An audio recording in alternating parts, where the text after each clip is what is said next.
So I thought maybe I'd add sort of a storytelling aspect to this because you know me, I love to tell stories, and I think maybe I'm gonna do a weekly thing where I tell you like a good thing and a bad thing, and maybe it'll entertain you, I hope. Something good that happened to me today was, well, something mildly awkward, I guess, but cute. Charlotte, I hope you're watching. Um, I was working in D Hall, and one of the guys who work in D Hall, who's like, you know, he's kind of a dishwasher, and he's very pleasant looking. He's very average. He's a nice guy. We have like a friendly thing, where like he comes over and like scares me, and I try to scare him back, but he always, you know, notices before I approach for some reason.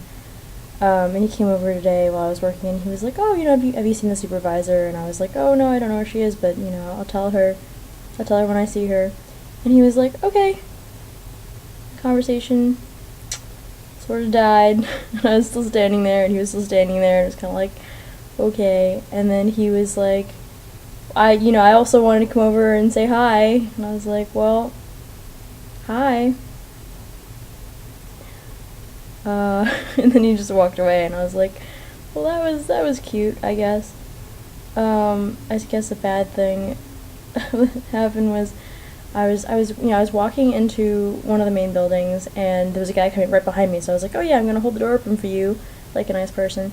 And I managed to stop at exactly the wrong time, so that I actually sort of just closed the door on myself, and it sort of simultaneously hit me in like half of the face and like one of my boobs.